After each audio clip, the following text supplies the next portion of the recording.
Hello, and welcome to Tales from the Twists, a podcast where we usually like to talk about Round the Twist, an 80s, 90s, and early 2000s television show aimed primarily at children from Australia, but in this episode, we're talking about Captain Planet. In fact, we're talking about Captain Planet Season 1, Episode 2. And to talk about this episode, my name is Joe Lewis, and I'm joined by my co-host, who is named Anthony Bull. Hello, Joe. How are you? Probably need to work on that introduction. I think you do. I think you need to change it for Captain Planet, you know?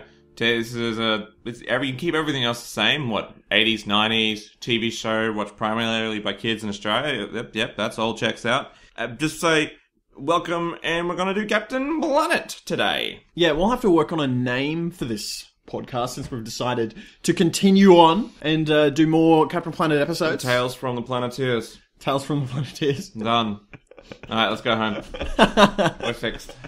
As I said, we're joined here today to talk about Season 1, Episode 2 of Captain Planet, and the episode is called Reign of Terror. Yes. Had you seen this episode before? No. Well, I don't remember seeing it. It was a long time ago. It was an instinctive episode to me. It was a long time ago. Yeah. Before the episode, we did a quick background check, and this episode came out about 1990. Yeah, it did. As did all of Season 1 of Captain Planet. Yep. Something that surprised me a little bit, because I thought it was slightly earlier. Yeah. I thought it was more of a late 80s television show than early 90s. Yeah, that's what I thought too, but it has that, close enough. It has that 80s vibe with the heavy guitars. And the mullet. The mullet. Yeah. The Captain Planet mullet, which is always excellent to see. Yeah. Any kind of mullet on your television screen. Yeah, it's always great. Especially an animated one. Yeah, he knew how to wear that mullet. He wore well. that mullet with wears pride. it well. What does Wheeler have a mullet? No, I think it just has scraggly hair, really. Because Scraggly remember red when hair? we talk about mullets are business at the front, party at the back. Yes. Wheeler's just party all around. So Party every day. Party every day. You know, he can't go to a job with one of those. Reign of Terror starts off with Jeff Goldblum's voice. Yeah. Which was very pleasing to hear. It is. We doing anybody who in the world loves Jeff Goldblum. That silky smooth voice. It's like peanut butter, pouring peanut butter on your ears. And he's playing Verminous Scum. Yes. Verminous Scum. A little bit difficult to say. Yeah, Verminous. bit, yeah. Verminous. I thought it was Venomous Scum for a long time. Yeah, well, I did too initially when they first said it. Yeah. Verminous Scum is a rat man, half rat, half man. Yeah. And we first see him with his crew of rat people in a tunneler. Yeah. You know, traditional cartoon-esque It's got like a mining drill bit tunnel. at the end. It's got a big drill at the front and it drills through the ground and it Yeah. has wheels and it subterranean attack vehicle, basically. Yeah, pretty And much. him and his rat people attack and take over an abandoned factory. They break in, take over the factory, and they begin burning lots of high sulfur coal. As opposed to regular sulfur coal. Yes. I don't understand what the difference is. Does coal I not have a no lot idea. of sulfur? I don't know.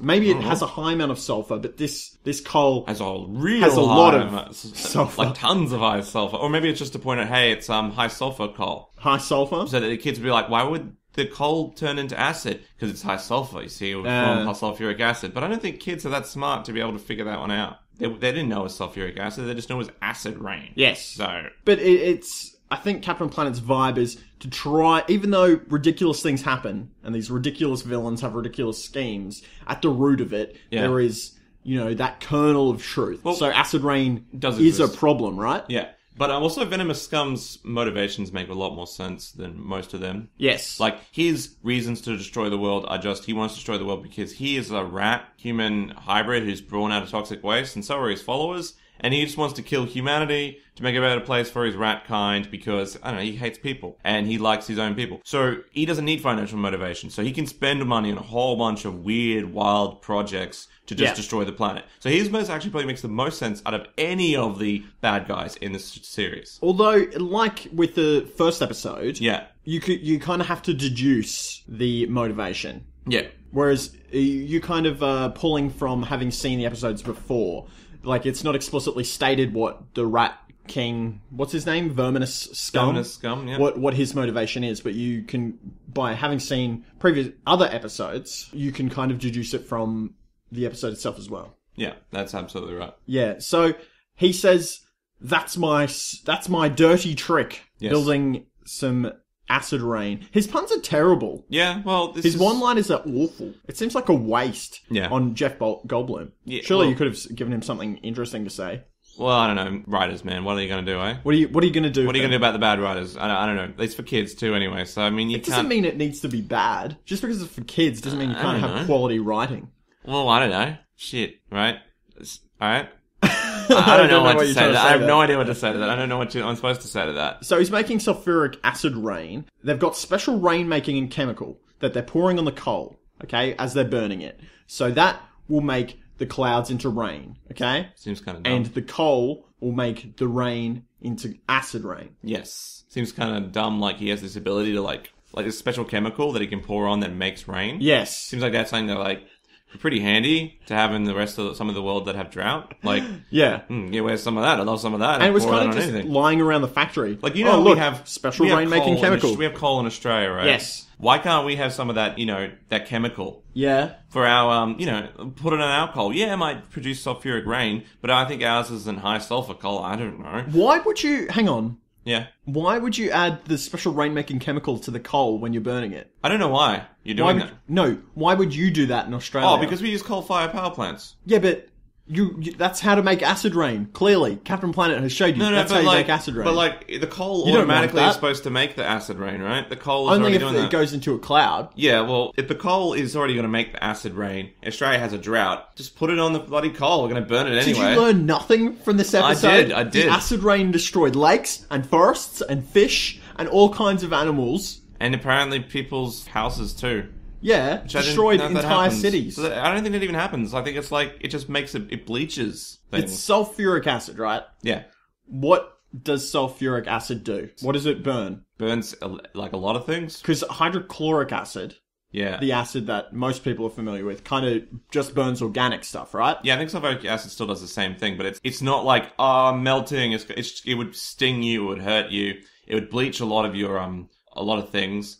But, like, it wouldn't kill you. I mean, if you stand out if you put your head in sulfuric acid probably for, like, a couple of hours, you'd probably drown first. But then your face would start melting a little. But, like, sulfuric acid isn't going to kill you, I don't think. At least not in the clouds. I mean, come on, it's not even going to be the highest pH. It's going to be like a pH of 4, so it'll be like 3 or 4. It's going to be like lemon juice or something.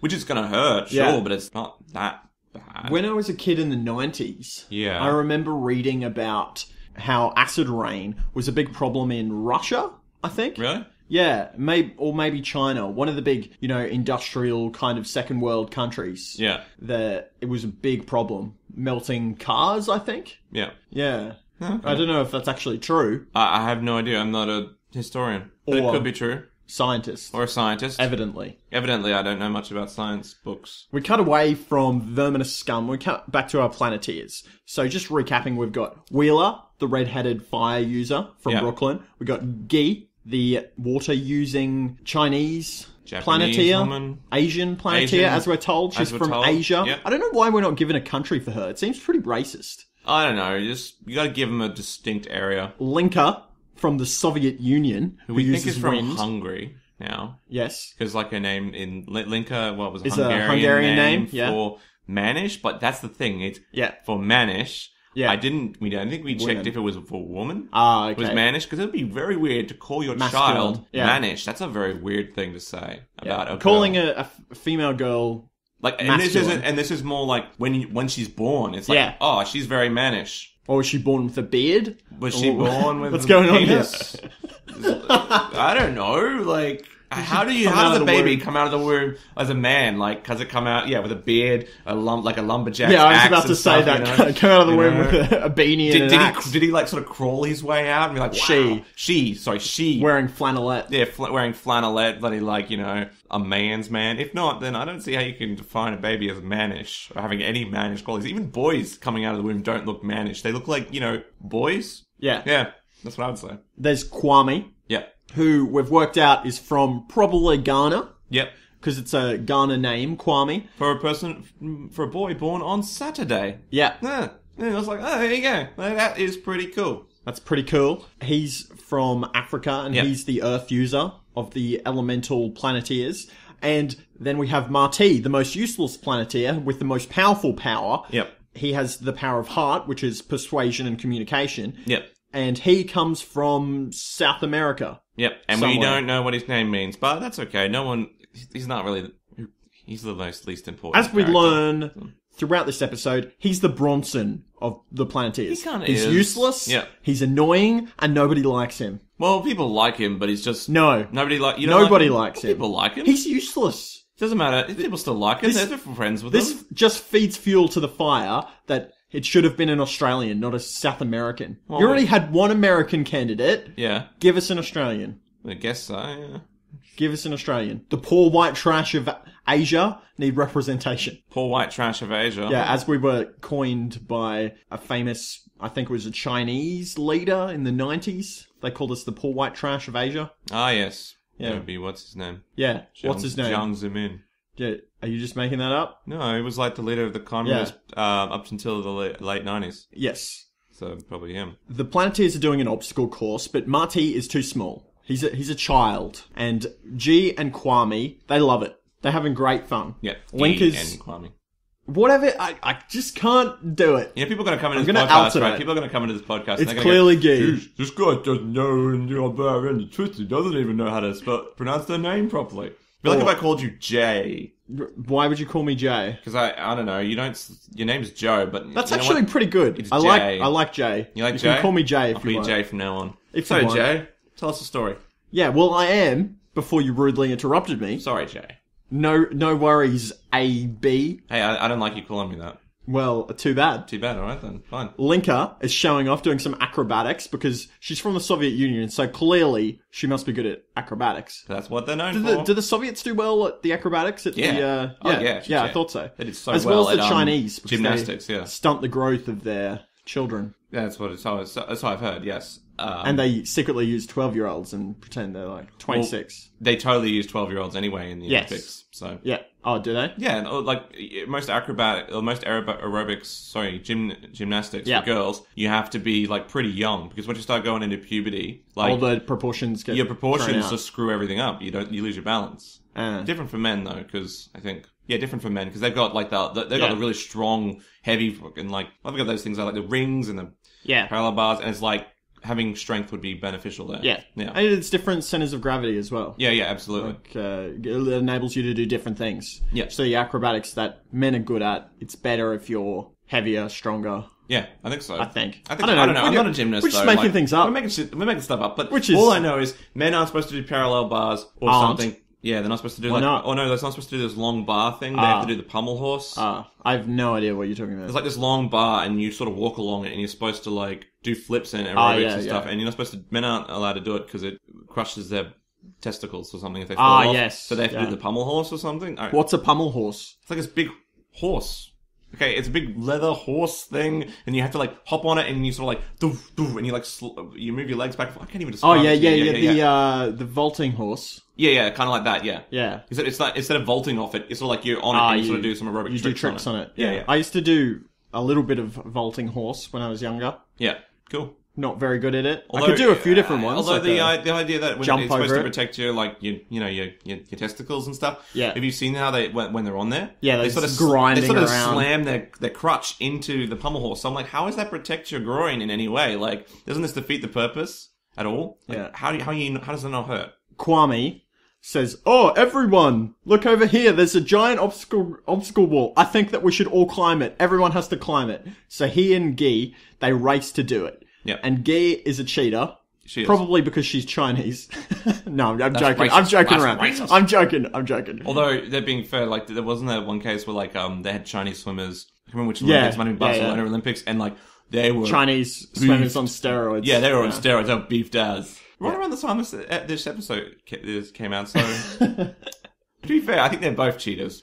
Guy makes this puddle of mud, so Kwame trips over, and Kwame goes, "Oh, you!" And as Guy's climbing the wall, he rumbles the earth underneath the wall, so that Guy falls off and into his arms. Yeah. Extremely dangerous, Kwame. Oh, crazy this dangerous. Is a pretty high wall. It's like, what oh, do you that- think that you're doing here? Kwame is like, oh, For a joke. That's so funny. You're willing to risk the spinal integrity of your fellow Planeteer. That person's going to be out on the field one day, and you're going to need them to protect you with their magical water powers. And guess what? They're not going to be there because you broke their spine Yep. trying to race And then over I have a a Professor stupid X. obstacle wall. but they don't have a Professor X. I'm sure that Gaia could supply them with some kind of flying wheelchair with all her technological alien powers. Probably. In fact, actually, if it was made today, one of them would probably be in a wheelchair. Diversity. Yeah, probably. So probably would be, if it was made today, right? Yes. It would probably be someone in a wheelchair. Someone definitely has glasses. Somebody... Represent. Someone would be... There would definitely be more women to men, right? There's two. Well, there'd be six. There'd be six. 2 and 3. There'd be six. There'd be 6 Planeteers because... Whatever, right?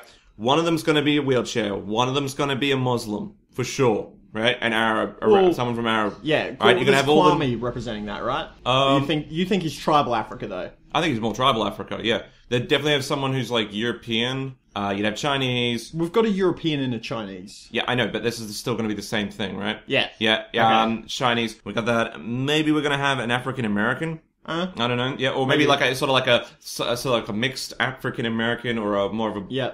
Like an Obama of African-American. I don't know how to describe that color of skin. It's more of a lighter skin. I don't know what the political correct term is. I don't know what political correct term is. Someone of mixed race? Yeah, I guess someone of mixed race. Are you allowed to say that? Yeah, because like we need to get that nice ethnic diversity there. We got everything else here. What are they missing? Australian. Gay person. It needs a gay person. Well, it's children's television. You still need a gay person. Children's television. It's going to be a gay person. Most countries still don't allow that. Gay people in there. You just make it a gay guy, right? He does, and his character isn't that he's gay, right? He's just that he happens to be gay, and he has some episodes where it's like he deals with this gay conflict. And in those episodes, in those episodes, they just don't air them in Saudi Arabia or wherever they're not allowed to air that show. Even Australia, I'm fairly sure it's still frowned upon. Well, I don't know. They're trying to be progressive or something, right? Remember there was that giant bollocks storm a couple of years ago. Oh, not a couple of years ago, probably about like 15 years ago, where Play School had where they had the through the looking glass segments, and there was a... Oh, here's my mummy and here's my other mummy? Yeah. And John Howard was asked about it after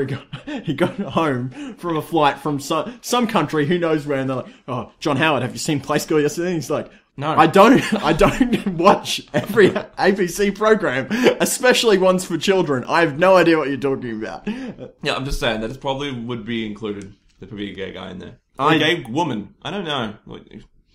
I don't know. A gay woman or a gay man? Who knows? I don't know. Just make, as we were saying in the last week's episode, or the previous Captain Planet episode, it doesn't matter. Just make good characters. I know, but they're trying to make they're trying to make diverse characters. That's the purpose of them being specifically like this. They're like basically the Olympics rings, except the Olympic. They're basically the Olympic rings. That's what they are. Planeteers are the Olympic rings. Yeah. Well done. Guy loves it being caught by Kwame. She totally loves it. She does actually. She totally loves being. He's in. He's in, but she kind of was like, yeah. Maybe she set that up. I don't know. She's a clever girl. And she says, I bet you can't catch me again. And Kwame says, oh, yes, I can. Biggity swooty, I'm coming for that booty. It's on here. Yeah. Clearly. They're climbing, they're chasing each other. Wheeler hits on Linka. Yep. And she's not interested. It was good. She doesn't care. She stands up for herself. Good on you. Oh, she's also, Soviet. He's an American. He keeps referring to him as Rusky, which is like Russian. Yeah. In the first episode, she clearly says she's from the Soviet and not Russian. So it's like, stop calling her Russian. You're not going to get anywhere by keep referring to her Russian if she doesn't call herself Russian. It's like that thing in the UK. It's like if we called each other British. Well, I was going to say in the UK. Yeah. And you call someone English. Yeah. They hate it unless they're actually from England. Yeah. Or the people from England say, oh, I'm British, I'm from the UK. Yeah. But if you're from Scotland, you're going to say, I'm from Scotland. Yeah, absolutely. So it's kind of like a reverse thing. Here, they're going to say, oh, I'm from Russia, if they're from Russia. Otherwise, they're probably going to say, oh, I'm Soviet. I'm Soviet. I'm not Russian. Yeah, I'm Soviet. It's almost offensive to be called Russian. It kind of is. It's like thanks for referring to me as Russian. I'm not just Russian. I'm Soviet. I have my own identity. You could have called her something. I don't know. Hey Soviet, or just like hey Linka, like her name. I don't know. Name. Where are you actually from? The Soviet Union. No, but what part of the Soviet Union? Like I'm from Brooklyn. That's in New York. Yes. That's in America. That's in America. Which is in North America. In North America. Where are you from? And it's like, oh, I'm from a small village in Hungary. And it's like, oh, there you go. Now I know where you're from. And I'll call you Hungarian from now on. Yeah. Hey, and then it'll be jokes like this. Hey, Hungry, you hungry? Want to go out on a Saturday night? You know? Or a Kwame night? I don't know. What? Kwame night? Saturday night? I see what you did there. Yeah, I see what I did there. Marty's too small, but he tries anyway. He tries hard on the wall.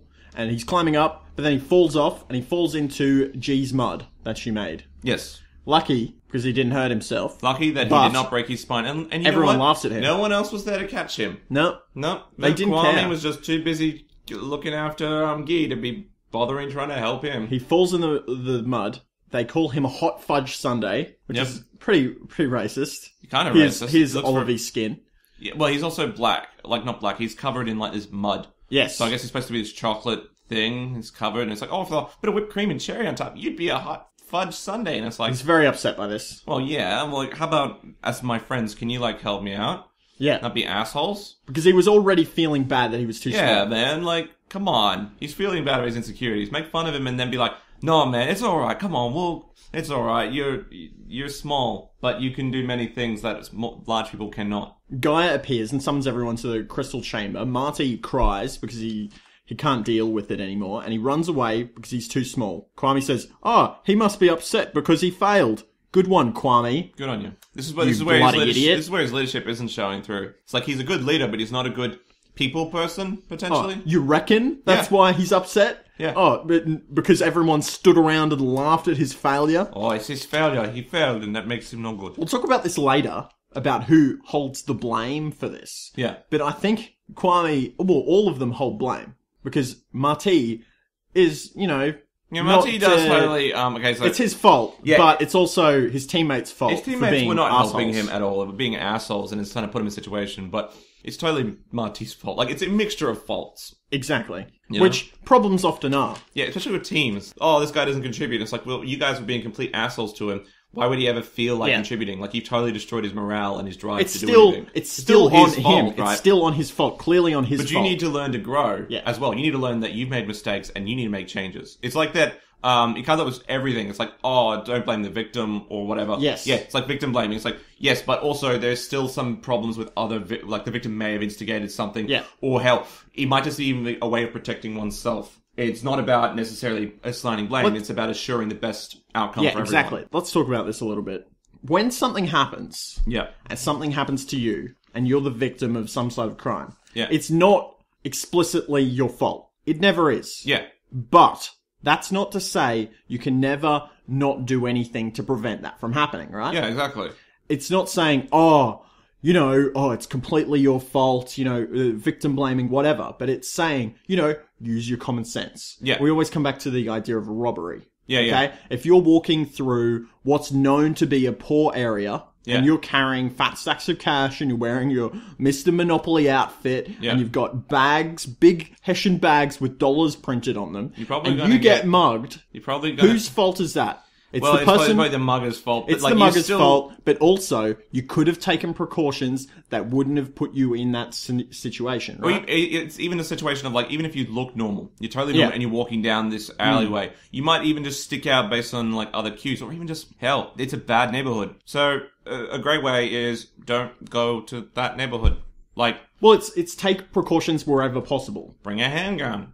No. Shoot the person. No. Rob him. Counter-rob him. Teach him a lesson. No. Shoot him in the leg. No, we Tell don't. him to shoot him in the leg, then take out the gun, right? No. Right, leave with one bullet or something, and then be like, just throw it in front of him or something, and be like... Don't do that. You shoot him in the leg, and then just be like, you got 20 minutes, you got 20 minutes before you bleed out, alright? Take a handcuff him to a car that's about to explode, give him a saw. Give him a saw. It's gonna take you, this is gonna explode in 12 minutes. Yep. You can cut through your arm in about 15, and you can cut through that chain in about 20. What's your choice? Yep, exactly. And then it'll just be like, this'll teach you for robbing. Trying to rob again. That's high tensile steel. That is. But yeah, it's never the victim's fault. Yeah. But, you can do things. But a little bit of a different scenario to classes. Marty's. Yeah. Like, if it's a great way of protecting yourself, whatever, even building confidence. That doesn't mean it's your fault if you ever get attacked. Yeah. It's just, like, it's a way that you can protect yourself in the future, or in the event that it may happen. It's like, it's the same with anything. Otherwise you might There's walk around always thinking, risk. it's fine, it's no one's fault. There's always risk, and you can take precautions, like insurance or you could say, whatever. You could say we need to tell people that robbing people is bad. Yeah. But the thing is, robbing is bad. It's actually, it's inherent with the fact that it's a crime. Yeah. Like, I don't see how people don't know that robbing isn't a crime. or anything like that. Who's saying that robbing's not a crime? Other things. I mean, obviously using this as an analogy for other things, but I don't want to bring it up. All right, and and everyone out there knows what I'm talking about. It's a fucking crime. All right, how do you not know it's bad? It's a crime. Yeah. Anyway, we'll move on because it's spending too long on this. All right, this is a long tangent. It's not that long.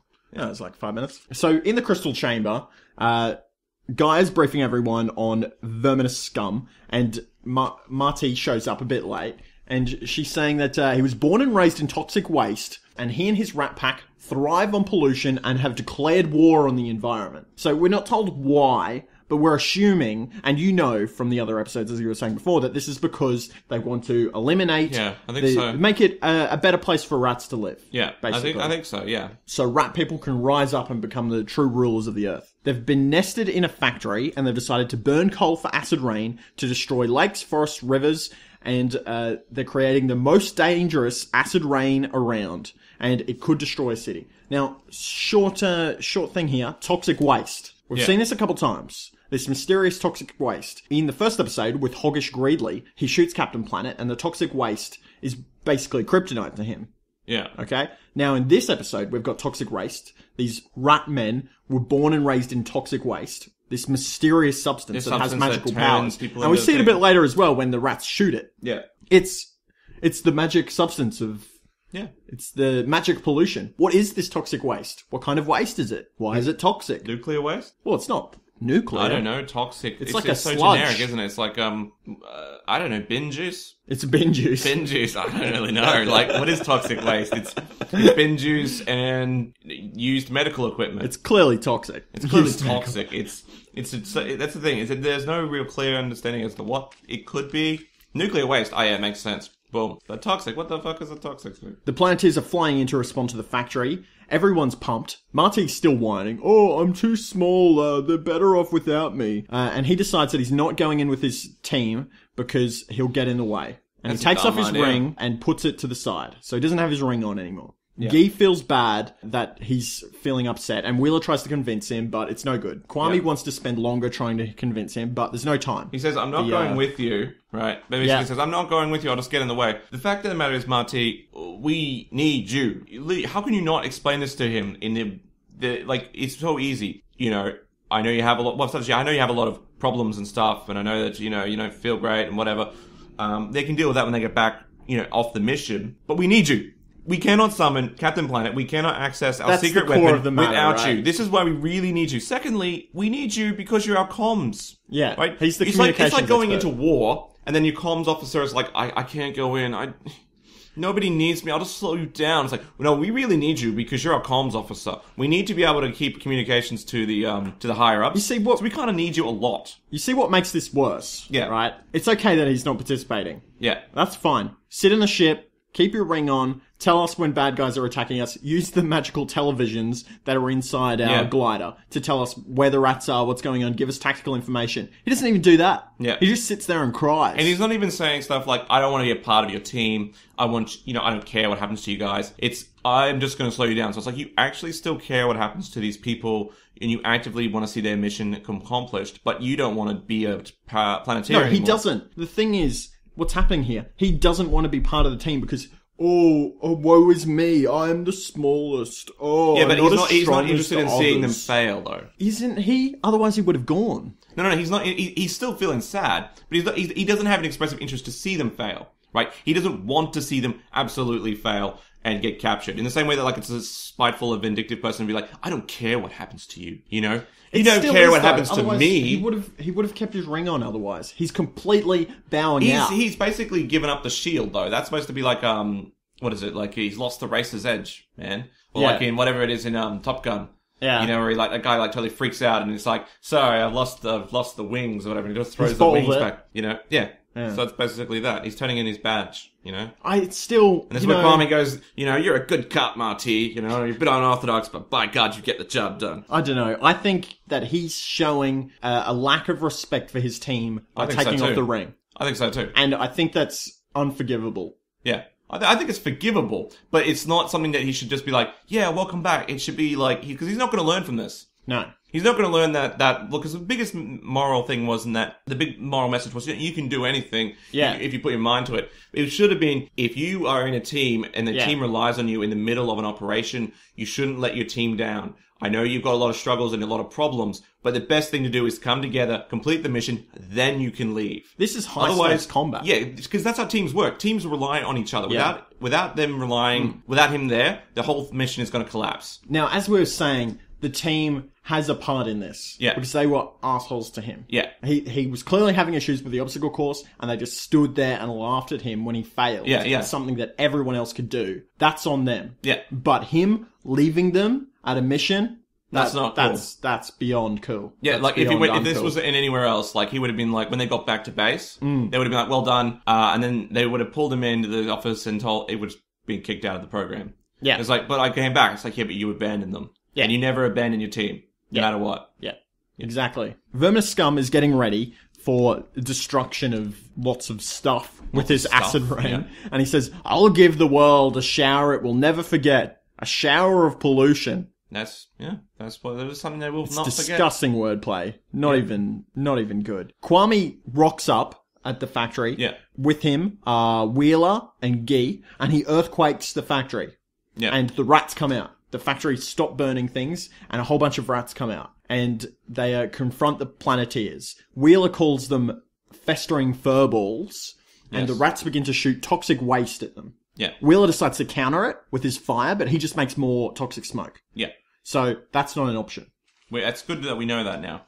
G, Wheeler, and Kwame, it turns out that they're just here as a distraction for Linka. So they just run around and they're trying to keep the attention of Linka as she needs to go in and shut down the factory. Yeah. And I've noticed something with like a lot of the show, it sort of does the thing that animes do, where they explain with words. They say, I need to do X to achieve Y. So I need to use my wind. I'm going to use my wind to blow down this door. I will use my earth to destroy this building. Yeah. Instead of actually just doing it. So it's like, is there any reason they do this? I don't know. It could be a number of reasons. It's kind of annoying. It's kind of like in books when someone says, I'm going to do this thing, as opposed to, I'm doing it. Yeah. It's a show a tell don't show. Yeah, the moniker in television writing or film writing is show don't tell, which means show us, don't tell us things. So if you want us to know that a character is an alcoholic, right? Yeah. Show us them in their worst possible state. Show us something going on with them. Show us drinking or show the implications of them having been drunk. Yeah. Don't just have another character tell us they were drunk. Yeah. And in this situation, it would be the characters using their powers and saying, instead of saying, I'm going to use my wind to knock down this door. It's not necessary. Yeah. Just have them knock down the door.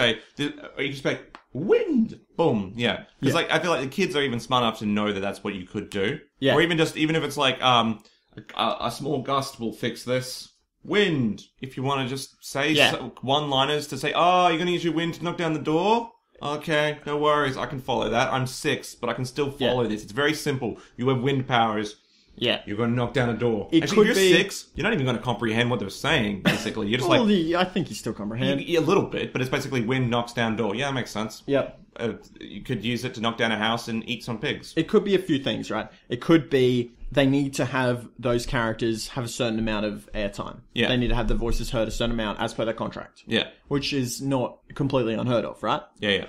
The next thing is that it could be filling time. Yeah. Maybe the episode didn't go for long enough. Maybe they just needed to pad it out a little bit, have people say a couple extra lines here and there, just make it go a bit longer. I can't think of any more, but there's probably a few more things that it could be. Yeah. Marty still has no ring on. It's still taken off. He's watching the monitors, watching his friends get chased around by rats shooting toxic waste at them, and he does nothing. Yeah. Unforgivable. Guy, unforgivable. Wheeler, and Kwame are now trapped under some crates, and the rats are shooting at them. So they're under fire. They're being suppressed. They decide to fight back. So Guy knocks a water tank down on top of the rats. It covers them in water. Wheeler sets fire to some nearby boxes, which scares the rats. And Kwame makes an earthquake that sucks under some of the rats. And the rats retreat and run away. Mm-hmm. Wheeler celebrates, but It's too early because some other rats have snuck up on them and asked them to surrender. This is directly Marty's fault. Yes. Because he could have said, guys, look out, there's some rats behind you. Yeah, he even says that on the monitors. He's like, oh no, there are rats and I could stop them, but I don't. Am I doing a Kwame voice or am I doing a Marty voice? No, that's kind of Marty. It's Marty. Oh, good. It's, you know, we have to be careful when we do impressions on the show. I'm not trying to do impressions of a person from South America. I'm trying to do, or a person from Africa. I'm trying to do an impression of Marty or Kwame. Alright? Just so that people know, oh, it says Kwame or Marty. Like, that's what I remember his voice is what it sounded like when I was watching the episode. Yeah. The fact that he's from South America. Okay, cool. Link is about to stop the factory from running, but Verminous Scum rocks in on his tunnel and busts through the factory wall and says, stop! You know, you're under arrest or whatever. You're captured now. I'm gonna capture you because I'm Jeff Goldblum. Marty's back in the glider. That's not Jeff Goldblum. Who? No, I was doing a voice and I didn't know what the hell that voice was. Ah. Yeah, it wasn't Jeff Goldblum. Ah, thanks for that. Yeah. Marty's very upset that his friends have been captured but does nothing to help. Kwame demands to be released. Not gonna happen. Yeah. They've been put in a prison cell that is a toxic waste containment room. Where you put all the toxic waste for Yeah, whatever reason. Linker says that it's very irresponsible that this was left here. It was clearly an abandoned factory, right? Yeah. Well, I wonder why it was abandoned. Like, Toxic waste. No, like seriously, why was it abandoned? Was it foreclosed on? I don't know. Any number of reasons. Well, it's like, I don't have the money to move that toxic waste somewhere. Clearly, if I had money, I'd still be operating this plant, wouldn't I? Yeah. Probably. So it's nice of you to come and say, oh, it's really irresponsible that you haven't got rid of this toxic waste. But it's like, I'm just an average Joe trying to work my job. Right? Do not like that term. I'm an average Jay trying to work my job. Do not like that term either. I'm an average Anthony. jock. It's an average Anthony. I'm an average Anthony, just trying to be awesome and very sexy and trying to do my job riding a forklift. I don't need your shit. All right, I have a wife to go home to who happens to be a supermodel in my mansion. That's also a Ferrari. the life of an average Anthony. It is pretty much the life. Dangerous gases are leaking out of some of the toxic waste containers in their temporary prison. Yeah. And Wheeler says he's going to bust through the wall with fire. No, don't do that, Wheeler, because you might spark the toxic gases. Some of them might be flammable, and this whole place could explode, and we would all die. Good point. Good thinking. Good thinking. Now, for some less bad good points. thinking. Yes. Kwame says, hey, listen, I'm going to make an earthquake, split apart the walls a little bit, and we can sneak out. No, you can't do that, because it might contaminate the ground with toxic waste. Okay. Alright. Okay. Linker can't use her wind power, because it might put more chemicals in the air. Yep. And then Guy says, I can't use my water because it'll put it in the water. And it's like, Yeah, okay, she goes, I might contaminate some underground springs. What are you talking this about? is really dumb. Okay, this is what is really dumb. It's like your lives are like on the line here. This isn't a case of personal greed or anything like that. You're gonna die. You're gonna really die if you don't take action. But why is my life more important than the planet? You're the guardians of the planet. Yeah. Appointed by Gaia, spirit of the earth. Yeah. You've been appointed to protect the planet. Who's going to protect it if you die? Yeah, You're going to give the 5 magic rings to 5 other special young people? Probably. That probably would have been a good choice, because at least... Yeah, they would have had the common sense to stay alive. You know people. that, like, you need to go out there to stop Verminous Scum from doing his thing. Yes. If you're not there to do that, he's going to do more pollution. So the question is, should you pollute the spring, the potential pollute? Remember, this isn't even like, oh, there's a bunch of, I don't know, canaries outside and they'll die from this. Do you kill those potential canaries? Yeah. All right. Or do you allow do you allow yourself to die, which is not great, not a good solution, but also allow Verminous Scum to continue pumping his stuff into the atmosphere? Well, the answer is clearly obvious. You just say, sorry, canaries, you gotta take one for the team, sorry. And then just, boom. Oh, wait, there was no canaries outside because there's no clear danger outside. So it's like, oh, well, fine. This is like the seal gambit from episode 1, except there's no seals. Yeah, well, this is more like, should I throw this in the garbage bin if it's recyclable, or should I hold on to it and wait for the recycle bin? Well, maybe you should hold on to it for the recycle bin, but my life's in danger. Well, then just throw it in the bin, or use it as a weapon. I don't know. Just stop having these ethical concerns when your life is in danger. The only one that was actually plausible that they couldn't do was ghee, because there's no water. immediately available Even so, for her to you use. couldn't use your brains to figure out that Kwame could just build a trench underneath the door, right? He Or could a tunnel out. He could tunnel out. He's got Earth. There's a number of ways they can escape, and one of them in particular we will come back to, because I'm very passionate about this. Yeah, when we get to it, yeah.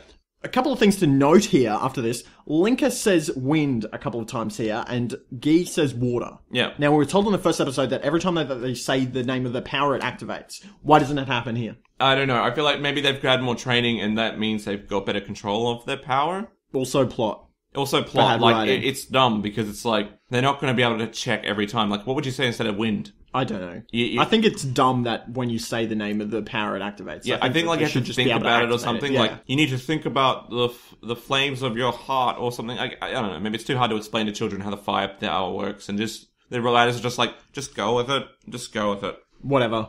Just do it. Just do it. It's too complicated to explain to children exactly what you need to feel inside you. I don't know, the love of the planet while you're thinking about it. That's a hard thing to do in a combat situation. Remember, this is not just, we're having fun, we're purduing around the universe. No, these are combat situations that these children are being put into. Yes. Combat situations, indeed. And they're children. They're not children, they're teenagers. Well, still, Marty's pretty young. Quite young. Yeah, so it's still pretty shocking for a kid to have to not contemplate being killed. They're running out of time from the poisonous gases, and they can't call Captain Planet without Marty. Yep. Good on you, Marty. Good on you. You did it again. You doomed everyone. Marty puts back on his ring, and he goes, "Oh no, my teammates are in danger." I should have kept the ring on. Yeah. Good thinking, idiot. Yep. He senses fear and danger and tries to sneak past some of the rats to get in. Yeah. He hides in a barrel, and it turns out that hiding in a barrel is one of the advantages of being small. You can hide and sneak around. You can hide in those barrels. That makes you sneak-like, I guess. He gets really close to the building that they're in, and he tries to communicate with the others, and he says, "Guys, is there any way for me to get in?" And they say, oh yeah, there's a window right above us. There's a big glass window. See if you can get in there. What are you doing? What are you doing? I know, right? It's like, okay, there's a window? What? Okay, and how does opening the window actually help? Like, okay, here's an idea. Yeah. One of you has the power of wind. Yes. Use that wind, push open the window. Yeah, that seems like the best idea. You're suffocating of poisonous gases right now.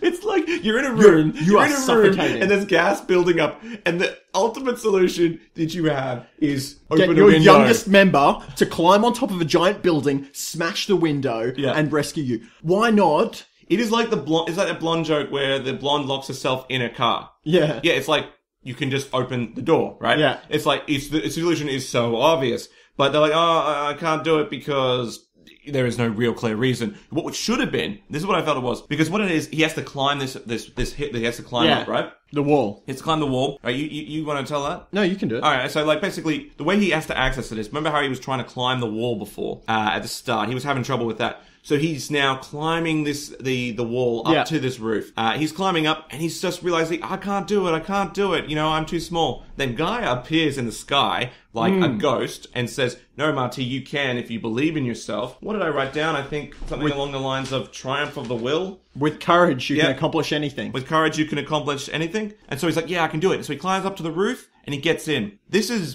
bad because I reckon it's like, it teaches people, besides one, that it's like you need to be strong as a young person. You must be strong in the conventional sense. Okay. Or you cannot achieve this objective, right? Yeah. So you must keep going and training until you can do it, which is not bad, but it doesn't also teach kids that, hey, strength lies in other areas. And maybe you have a natural advantage in your size. So why not use that size to your advantage? So in this episode, it would have made way more sense. Yeah. Right? It wouldn't have had a plot problem if it had to crawl through an air ventilation shaft. Too small, it's too big, sorry. All the other Planeteers are way too big, but Marty is big enough. Right? He's small enough to fit through that. And so he's showing that he is actually the strongest of the Planeteers because he's able to get them out of that situation. Yes. So the window, really dumb. Just really dumb. Just so dumb. When he gets on top of the building, he smashes the window, right? Yeah. Where's the poisonous gas going to go now? Out into the air. Why couldn't you have just used the Linker's wind power? Yeah, exactly. It's like, well, okay, well, I guess Ghost Canaries are dead now too. He lets them out by throwing down a fire hose. That's on the roof. Yeah. Why is that fire hose on the roof? I don't know. Who's going to be up there to use it? For someone who's on the roof. Why do they need a fire hose on the roof? Because in the event of a gonna be on the fire, ground, everyone's right? supposed to meet on the roof. I don't know. Best place. Oh, there's a fire. Quick, everybody, get up on the roof. Get up there, quickly. I think though, like, if there is a fire though, that you I don't know, is that Towering Inferno I'm thinking of? Yeah. There's a fire and it's all cut underneath and it's slowly climbing up so they all go to the roof. I guess that makes sense. But yeah, I guess fire hose. Oh wait, no, John McClane also does it too. Yeah. In Die Hard, where there's a fire hose on the roof. And he uses the that's fire hose to different, swing though. down. That's different. Maybe. Because so. it was this is a building. Yeah. And it's a roof on top. There's no way to get actually up on top of the roof without climbing on the side of the building. Yeah. On John McClane's building, you could actually get up. The roof was part of the inside of the building, sort of. You could move around and do things on top. Yeah. It makes sense for there to be a thing there because that's where people go. Maybe it would have... Nobody's going on top of this roof. Maybe it was factory regulations. Maybe there needed to be like a fire hose on the roof and the fire hose Then like, why on the not have a inside. ladder to get up there? Because, like, what if there's a fire on the roof and you need to just... Where's I don't the fire escape? Fire? There is no fire escape. It's Where's Russia. the ladder? It's Russia or South America or some other country where it's like, hey, you need to have like 2 fire hoses because we're corrupt officials and we have invested in the fire hose game, but not the fire escape game.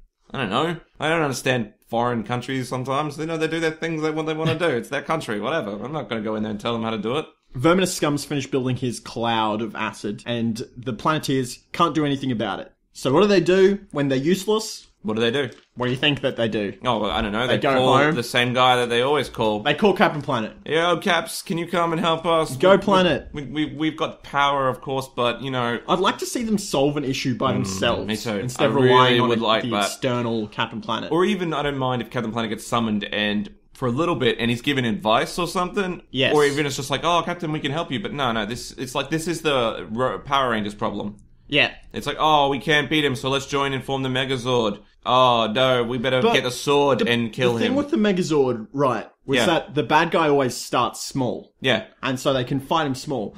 And I think it would be inefficient to try and fight a small enemy with the Megazord because it's so big. Yeah. How would you, like, are you going to try and stomp on it? Yeah, but it's so obvious, though, in, like, the story. But then the always bad happens. guy always gets big. Yeah. And then, so they get the Megazord. But that's just like a formatting thing. Yeah.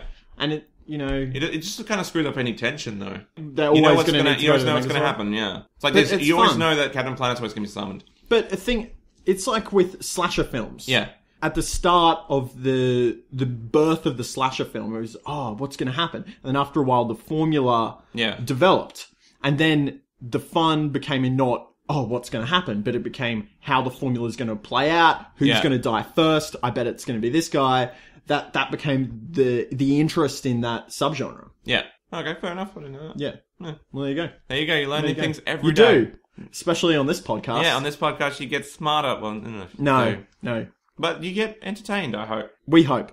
The Cloud is about to destroy a farm, and Scum watches, and he's saying, that's entertainment. Yeah, I suppose it is. Captain Planet sees the rain destroying a forest, and he says, I'm gonna make like the wind and blow, and then pushes the Cloud away with a tornado that he's made from his breath. Let me whip this rain into shape. You're right. What a whirl! You What a gonna get whirl! that? What a whirl! This is what an uncanny twist. Let me just whirl this plan into action. I don't know. This is my favourite part of the episode. Yeah. Captain Planet needs to get rid of the acid rain. He needs to neutralise it somehow. So he goes underground and he gets a giant rock. We'll talk about this in a second. Yeah. It's a giant rock of sodium carbonate. Yeah. From the ground. Apparently, this will neutralise the sulfuric acid. He flies up in the air, punches it, and it disperses and neutralises the cloud. Yeah. Rock saves the day again. Yeah, a rock has saved the day again, guys. There's 2 magical substances, 2 forces of good and evil in the world. There's toxic waste, force of evil and force of pollution. And then on the side of good, what do they have? There's rocks. They've got giant rocks. Rocks save everything. If there's a problem, you know a rock will save it. I'm very interested to see how many rocks we're going to see. Yeah, so this is like 2 rocks. No, 3 rocks. Yes. 3 rocks thus far. So we Seen counted 3 that. rocks. We got 3 rocks. There's been a change in the weather, and I'm going to rain on your parade, says Captain Planet to Verminous Scum. Scum activates his toxic waste cannon, more toxic waste, and Captain Planet dodges it. It kind of explodes. It shoots out in the air, shoots like a cannonball and explodes, and then Captain Planet. And he dodges all of them. And he rips off the cannon off the tunneler, which Scum is shooting from, and the rats panic. Yeah. And it's like a submarine. They go, dive, dive, dive, and the klaxon sounds like start tunneling back underground. They're trying to escape Captain Planet. Yeah. And Captain Planet, instead of chasing them underground, which you could probably quite easily do, especially because it's in the Earth, he just kind of crush them. Yeah, actually, that's a good point. He'd just be like, I'll make, crushes the tunnel. Yeah, something like that. Here's a good rat trap. Give me a pun. He just lets them go. Yeah, he just lets them go. He doesn't just go, die. And then just like grabs his hand in fist and like clenches it, and then like crushes the earth, or he turns him into a fucking tree. All the Planeteers thank him, and he says, "Don't thank me. The real savior here, the real hero, is Marty." Something I do not agree with. I do not agree with that at all. They thank Marty. Captain Planet should have said that what you did was wrong. You abandoned your team. All right, that was bad. You were a bad soldier, and you're off the team. Yep. You guys, you instigated this. Well, how did we do it? Alright, you made him feel like shit. You actually instigated his quitting. If you guys hadn't been like that, alright, he wouldn't have done this. Marty's fired. Give me 50 laps. But if you do this to the next guy, you guys will be fired as well. Right, we're a team. We're not a group. Right? And we're going to replace Marty with Didgeridoo. And if you fail, we're going to get Boomerang. And we're going to get Kangaroo. Yep. Or Wallaby. I don't know. Qual, Eureka Stockade. Striker Eureka. Was that the one from Pacific Rim? Pacific Rim, yeah. G'day, mates. I'm Striker Eureka. Yeah. I'm from Australia. And he's got like a didgeridoo because why not? I don't know. Yeah, this is the thing we all have. And he's got a cork hat. And he's also got a boomerang and stuff. Yeah. Because why not? All Australians. All Australians have. Actually, most Australians have. Do you have a cork hat? I don't have a cork hat, but you have a didgeridoo. I'm pretty sure I have a boomerang. I have multiple boomerangs. There's a boomerang somewhere. I don't know how. Living up to the stereotype. Yeah, kind of. Yeah. You just have boomerangs in your house. I have a kangaroo hat, which is pretty awesome. Oh yeah. So your kangaroo hat's not bad. Yeah, they're great. It's not bad. Not bad. Gaia says one person can make a difference. Marty is truly a true Planeteer. Yeah. Yeah, they're back at Hope Island, and Marty can do the wall now. He can do the obstacle wall. Yeah. Pretty much. Disgraceful. It's a Planeteer alert. End of the episode. We get these at the end of every episode of Captain Planet. And the Planeteers are flying, and Acid Rain is falling, and Captain Planet says, "Oh, what's the problem?" And they say, "Oh, Acid Rain is falling. What are we going to do about it?" And he says, "I don't know. What are you guys going to do about it?" It kills his fish to die, and kills the trees. We see images of dead fish. It's bad for the water. So what are you going to do? Oh, I know. Write to your member of Congress to support environmental laws. Power is yours. Yes. Oh, good. We get all these kind pictures. of contradicted everything I said last week about it, but whatever. Yeah, last week we actually had a good message. What can you do about it? You can save electricity, you can save fuel, you can do all these things to help the environment in your small way. This one, it's out of your hands. It kind of is out of your... It really is. It's like, how do I say, hey, I want to stop acid rain? Well, you're going to have to stop people using coal fire. Well, how am I going to do that? Well, it's a good question. It's a really good question. I don't know how you're going to do that. Probably a better one would have been, I don't know, plant trees or something. Plant trees. I don't know. Maybe support. Maybe switch over your household to an energy provider that uses renewable source. And this is the problem. A lot of these are children, right? And it says, write you to your Congress member. And it's like, but these are children. Yeah. These are non-voting people giving their opinion to you. Like, if you're a congressman, are you really going to listen to them to one letter? I don't think you are. Dear Santa, please stop the acid rain. It's like, dear Mr. I don't know, what's his name? Mr. Bush. Ernie Dingo. Dear Ernie Dingo. I'm right, because he's a member of parliament, whatever, in our scenario. Please stop, the acid rain and stop coal. Well, coal's a really big part of our economy. Oh, I'm not really sure. No, he'd be like, what a lovely letter from a child. It's all the hope. I'll hang it up in my office. It's a hope from the future. But he wouldn't do anything with it because it's like, it'd be simplistic and you're not going to vote. He can't vote. So let's be honest here. Let's be honest. Like, come on. It's probably not legible. It's definitely not. It should have been this. Don't write to either. Get your parents to help you write a letter to your local member of Congress. That would have been infinitely better. Because otherwise you're just going to have crayon scribbles of, please don't pollute, John. It no good. Make Captain Planet sad. And then a sad face with like acid rain, like burning something, you know? Or like one kid saw the Ark of the Covenant, so they'll do like the melting faces, and then one of the dudes will just be like, well, that's fucked up kid. Yeah. And that's the end of the episode. Anything else you wanted to talk about from within the episode itself? Yes, actually there is something. What? Well, because they're rat people, do you reckon that Do you reckon Ninja Turtles takes place in the same universe as Captain Planet? I did. This did cross my mind. Yeah, that's what I was wondering. How did the turtles come to life? It was toxic waste, or was it nuclear waste? Toxic waste or unclear waste of some form and turn these regular turtles into Teenage Mutant ones. I guess it's possible. Splinter looks... It's Splinter, right? Yeah, it's Splinter. Splinter looks quite different to the Ratmen depicted. He does. He looks more radish. Splinter is actually a rat. Yeah. These people are some kind of human-rat hybrids. Yeah, exactly. I don't know. I don't know how it happened. It's toxic waste, man. Is this kind of a scenario like in The Fly, who Jeff Goldblum was in, right? Yeah, that's true. Yeah. Well, he's born in toxic waste. I have no idea how, but I'm thinking it's because, I don't know...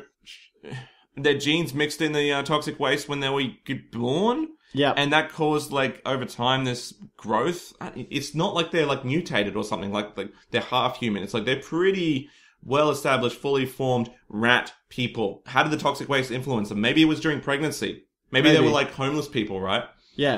Because you've heard, like, some homeless people live in the sewer, right? In, like, some of the poorer countries. Like, I can't remember what it was. Like, this Vice doco. They did it in one of the South American countries. Yeah. They had to live in these poor places because, like, the fascist dictatorship was like, if you're homeless, they just take you away and kill you. So you live in the sewers. Right? Toxic waste down there. When you're pregnant, maybe that influenced and turned you into a rat. I don't know how it turned you into a rat. Maybe. But maybe that's how it happened. I guess. Yeah. Who knows? Who knows? Or maybe it's just gene splicing. Yep. Why not? It could happen. You know? How would you rate the episode out of 5 magic rings? I would rate it... And which magic rings? 3 magic power rings. Which ones? It would have to be Marty's. Yep. It would have to be Linker and Water. Okay. So I would give it... I'm quite high on this episode. Yeah. I liked it. I'll give it 4. I'll give it all of them except Wheeler's, because it's clearly the best. Wheeler's is clearly the best, like, just because it's fire is always the best. Yes. Generally. Yeah. I mean, some people might like, hey, if you like earth more or water, that's fine, whatever, but I like fire more. It's just my thing. He was also a guy, he was also a boy too, so obviously as a young kid, obviously I could identify with him way more than any other character. Maybe if you're a black guy or a woman, maybe you identify the other way. I don't know. Tell me. I'd like to hear that. Like, hey, I really love Kwame. Or maybe you're like, I don't like Kwame. He was a dick. Whatever, sure. I know. Go for it. If you liked the podcast and interested in listening to our Around the Twist podcast or any of the other podcasts that we do sometimes. Yeah. You know, we did one on Hop on Pop that one time. That one time, that was great. If you want to keep up to date about what we're doing, there's several ways that you can keep in touch, and you can even contact us and maybe even have your feedback read out on the show. Absolutely. You can do that by going on Facebook. It's like Tales from the Twists. Just look us up on Facebook. Look us up on YouTube. We're Tales from the Twist. Subscribe to us on iTunes. Well, on Tales from the Twist, of course. We're on Twitter at TFT Twists, and our website is talesfromtwist.wordpress.com. And if you want to hear, your stuff read on, just contact us via Facebook or join our Chicken Twisties group. It's a great little cool place to hang out. And, contribute. Say some things. Say hello. Call us assholes. Whatever. Well, don't do that. I don't want you to. Well, you can if you want to. I'm not going to stop you. Anyway, yeah. We'd love to hear back from you. It'd be awesome. Yeah, especially about how you want the Captain Planet episodes to fit in with the Around the Twist ones. Do you want them alternate weeks? Do you want a few weeks of Around the Twist? And do you want a separate thingy? I don't know. Depends on... Let us know what you think. Yeah, that'd be awesome. We'd love to hear from you guys. And that's all we have time for. My name's been Joe Lewis. And I'm Anthony Bull. Thanks for listening to Tales from the Twists, and stay twisty. Yeah, see ya.